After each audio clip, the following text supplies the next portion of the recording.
Hello Internet, I am the hero of Julios, once again with another One Piece chapter summary. This week's chapter is chapter 1104, Thank You Daddy.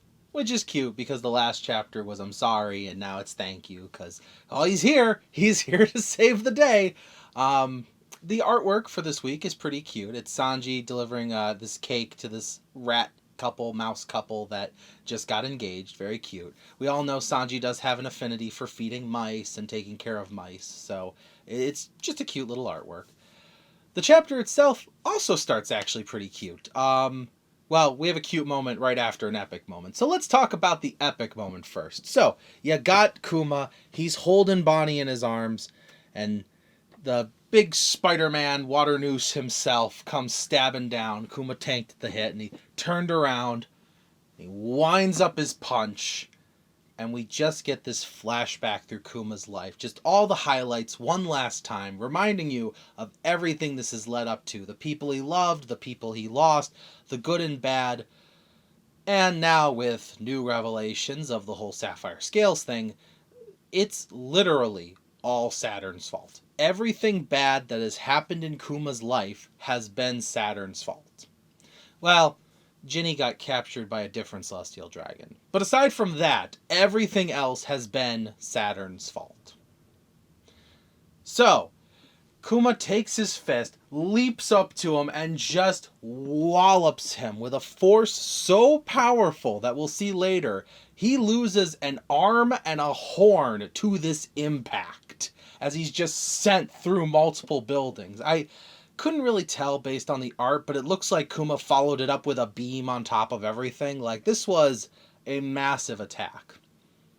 Something I would like to point out, and I'll be brief because I'm going to talk about it near the end, Kuma's fist was hockey infused. That's going to be important when I talk later, but that's just focus on that. Kuma's fist was hockey infused. So, right before this punch connects with Saturn's face, he's looking at it, he sees Kuma like leaping up, and he goes, how is this possible? He's not supposed to be here. Vegapunk, how is he here? I pressed the button. I pressed the self-destruct button that I know you installed. You installed a self-destruct system. How is this happening? And Kuma wallops him. As he's walloped away, little Bonnie runs up to Kuma, and he's got this cute little moment with his daughter. That's what I was saying. This is the cute part, because she goes, oh, hi, Daddy. You know, I'm happy you're here. You know, thank you for saving me. I saw all your memories.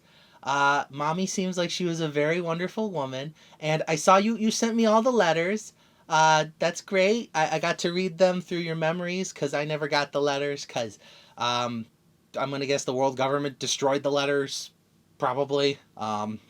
Which she's right. I mean, I don't know if she actually says that word for word, but a little haphazard. But we know they got torn up by Alpha, and we know Bonnie decked Alpha into the ground, or into the ocean? Away.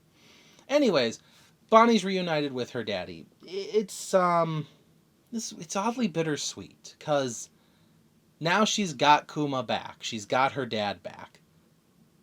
But he's still gone. And as Bonnie's telling her dad all this, like, you know, I've been on pirate adventures, and she's being a 12-year-old girl, telling her daddy about her day. As Vegapunk's looking on completely awestruck of like, oh, yeah, no, Saturn's right. This shouldn't have happened. Not in the sense that Saturn thinks, but in the sense that I think, because I did install a self-destruct button in Kuma. Just not the exploding kind. I said if the button, I programmed it so that if the button pressed, the Kuma robot would just shut down completely. Just vegetative state, unable to move, unable to think, unable to do anything. And here it is. Walking, moving, fighting. Maybe the Buccaneers' physical strength isn't what makes them so powerful. Maybe it's because of something else.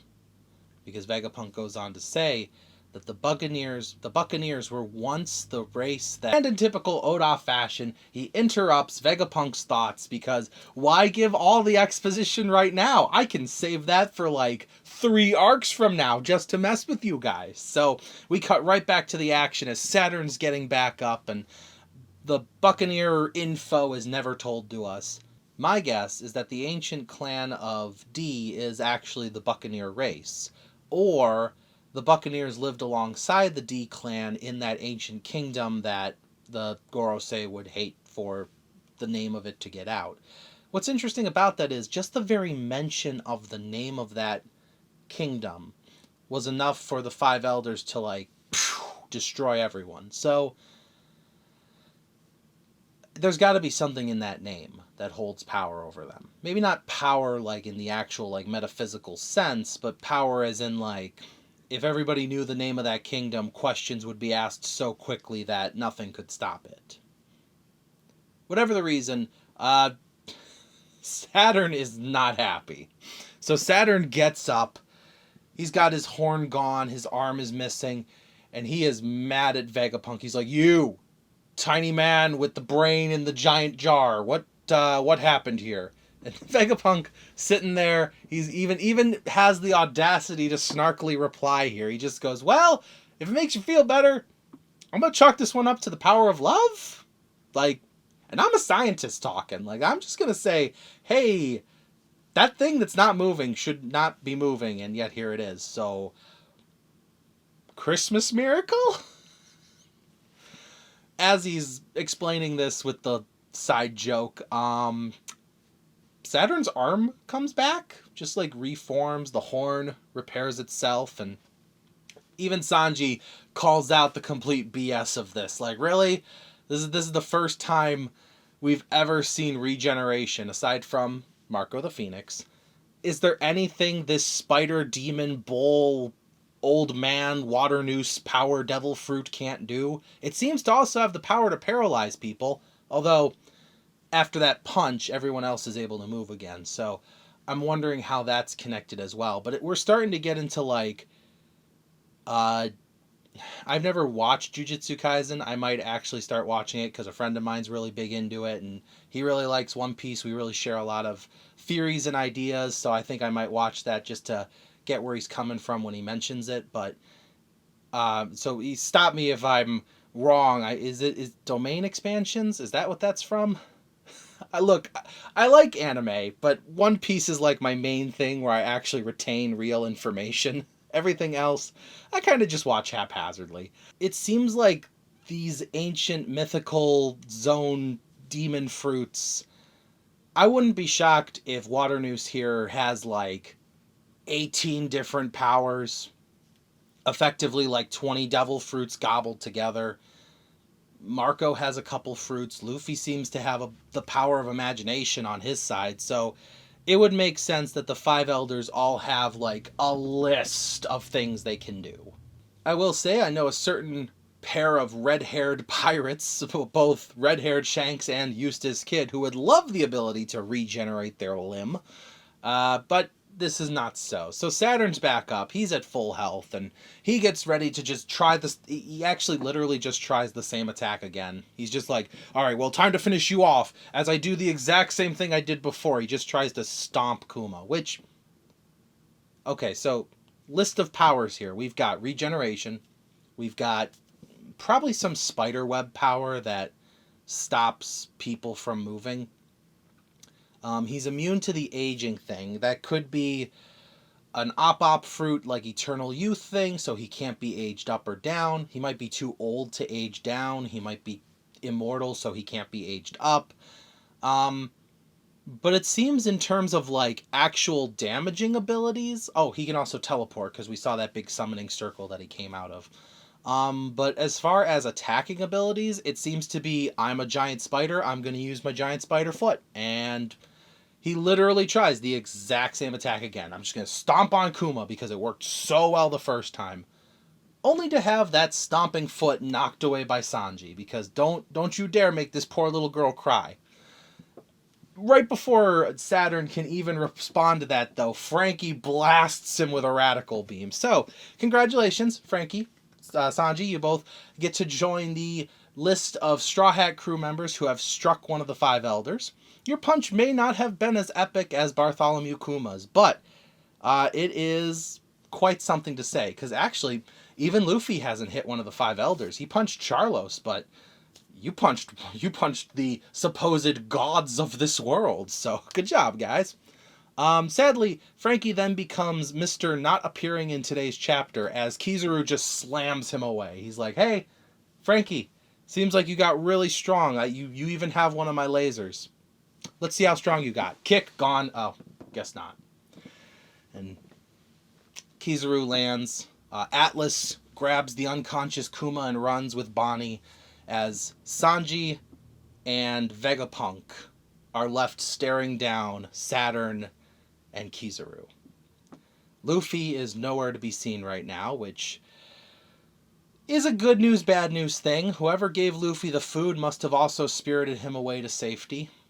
Hopefully. But, whatever the reason, Vegapunk stares down against Kizaru and says, You must be real proud of yourself, buddy. And Kizaru goes, aw, man, if you're going to talk to me like that, I should have worn darker shades. I don't even know what to say, Kizaru. Whose side are you on? You're knocking Frankie out of the picture, which might have actually saved him. You're really attached to Sentomaru and Bonnie, like you see them as the children they are. Well, Sentomaru's a little older, but you see them as children that need to be protected. But you also are obeying big demon spider monster. So, unclear justice. I still like to lean towards that Kizaru will make the right choice. But Oda's doing a really good job of keeping him unclear. He might actually do the wrong thing. He might actually just be an enemy at the end. A hopeless cog in the machine, if you will. But this chapter ends on a rather dark note as we get a list of everything wrong with this situation. We see Saturn, as he says, they have summoned a buccaneer, a member of a race that should be extinct. We got Vegapunk here, who knows way too much about the ancient kingdom. He has studied a history that I have forbid. And finally, we have the awakened devil fruit of an ancient god. This island is full of too many inconvenient people. He calls up, I don't know if it's by transponder snail or if just psychic spider power, but enact the Buster Call. Just blow it all up. Get rid of Egghead. Guess we don't need York anymore. That's a shame. Poor York. Alas, poor York! That's so sad. But that seems to be it. Buster Call starting. Nico Robin trauma alert. And everything's going to blow up in the next chapter. We'll see where this goes. We don't know where Luffy is. I did want to circle back. I have it right here on my notes. Kuma used Haki. Haki is the embodiment of willpower. This is what I want to focus on. In order to punch something with Haki, you must have willpower. Inanimate objects can't have willpower. Now, we know the voice of all things is a little bit weird. It allows you to sense the etchings of a poneglyph, and it allows you to hear the voice of the Sea Kings. Haki allows you to feel the breathing of the trees and even the essence of the rocks around you. But willpower comes from within, if I'm understanding Haki correctly. I could be wrong, and this might be a SBS corner question for Oda, but it seems like somewhere inside, a piece of Kuma still lingers. Maybe his soul? Which could then be pushed out and put into the Seraphim. I'm not giving up on that theory. But whatever happens, I'm looking forward to it. Next week is going to be a little bit... I will say next week's chapter is coming out. I'm actually flying out to LA for the One Piece Card Game Championship, so I will try to make sure I upload properly on Monday, but it might actually be the first time I ever upload on a Tuesday instead of my usual Monday. Regardless though, thank you for watching. Hope to see you in the next video. This is the Hero of Julios, Xing out.